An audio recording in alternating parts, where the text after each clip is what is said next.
nouvelle vidéo, donc je vais parler de la part de hasard qu'il y a dans l'amour.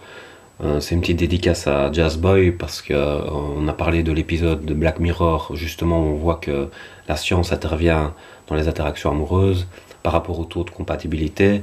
Et voilà, c'est un épisode que je vous conseille, je sais plus lequel c'est, mais bon, c'est dans les nouveaux quoi, donc voilà. Allez voir, c'est toujours intéressant.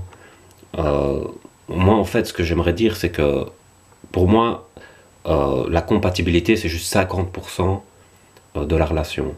Parce que quand vous avez 100% de compatibilité, en fait, vous n'avez que 50% de la relation acquise. Pourquoi? Parce qu'il y a la part de hasard qui est importante.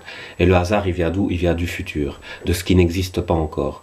En fait, quand on fait matcher des personnalités, c'est par rapport à leurs acquis, de comment elles se sont construites dans le passé.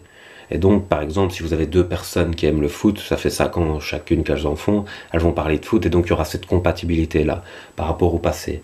Maintenant, par rapport au projet que ces personnes auront pour le futur, peut-être qu'elles vont pas matcher, peut-être qu'il y aura des objectifs différents, etc. Donc il va y avoir un problème, il va y avoir un effort à faire, de prendre sur soi par rapport au désir de l'autre, et que l'autre prenne sur lui ou elle pour faire attention au désir de soi, quoi. Et donc ça, c'est pas inscrit dans la science. Pourquoi? Parce qu'en fait, la science actuelle, c'est une science un peu d'extrême gauche qui est robotique, donc qui va vers le robot. Or, l'être humain, actuellement, est beaucoup plus complexe que le robot. Par exemple, un algorithme, si vous mangez une fois un burger, il va figer le fait que vous ayez mangé un burger et il va croire que vous faites que ça, que manger que d'un burger et que vous n'avez pas d'autres désirs. Parce qu'il ne fait pas attention au futur, l'algorithme. Et c'est pareil avec la photo, par exemple. Si vous prenez une photo, ça fige un instant et ça le rend éternel. Plus tard, vous pouvez revoir cette photo. Mais vous n'êtes plus à l'instant de la photo. Cette photo, quand elle a été prise, vous étiez avec une personne, peut-être que vous lui parlez même plus, vous étiez habillé d'une certaine façon, vous n'avez peut-être plus ces vêtements-là, peut-être que vous pensiez d'une certaine façon à ce moment-là et que vous ne pensez plus comme ça. D'ailleurs, quand on fait des tests psychologiques par rapport à ça, on fait ça aussi dans la psychologie moderne, qui est une grosse faute, c'est on fige votre personnalité par rapport à un test qui ne prend en compte que votre passé et pas vos pensées profondes idéologiques. Donc en fait, on définit votre personnalité par rapport à ça. Or, ça peut complètement changer. Peut-être que vous allez vivre une expérience de la réalité qui va faire que 3 jours après, le test sera devenu faux parce que vous aurez changé de point de vue. Et ça, on ne le prend pas en compte en fait. Moi, je pense que les gens qui veulent matcher à 100% de compatibilité, c'est que, comment dire, ils veulent être des assistés relationnels. C'est-à-dire, ils veulent faire aucun effort. Ils se disent, je vais tomber à 100%, j'aurai rien à faire, on va s'entendre à merveille, etc. Or, le futur, il n'est pas encore construit. Le futur, il faut le construire. Donc, il y aura toujours un effort à faire, il y aura toujours ces 50%-là qu'il faudra faire soi-même. Même à 100% de compatibilité. Et il y a une émission, par exemple, qui s'appelle Marié au premier regard, et on voit des gens, on leur dit, vous êtes compatibles à 80%, et ils pleurent et tout.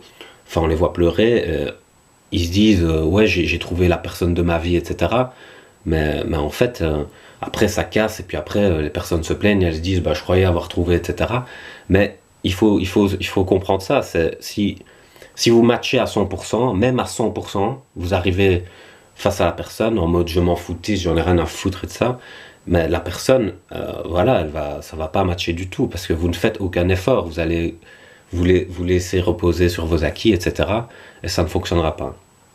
Donc voilà, pour moi, il y a 50% effectivement du passé, etc. Mais il faut prendre en compte le futur aussi. Et cette science-là ne prend pas en compte le futur. Pourquoi? Parce qu'en fait, il y a une différence entre l'intelligence artificielle faible, qui est algorithmique, et l'intelligence artificielle forte, qui, elle, a transcendé l'algorithme. Et je pense que l'être humain est un schéma plus complexe inventé par la nature que ce que l'être humain a inventé dans l'intelligence artificielle faible. Donc je pense que la science actuelle, pour faire matcher les personnes, n'a pas encore les compétences pour vraiment créer un vrai feeling amoureux. Je pense que voilà, on n'en est pas encore là. Et peut-être qu'avec l'intelligence artificielle forte, ce sera un autre débat, mais on n'y est pas encore, donc voilà.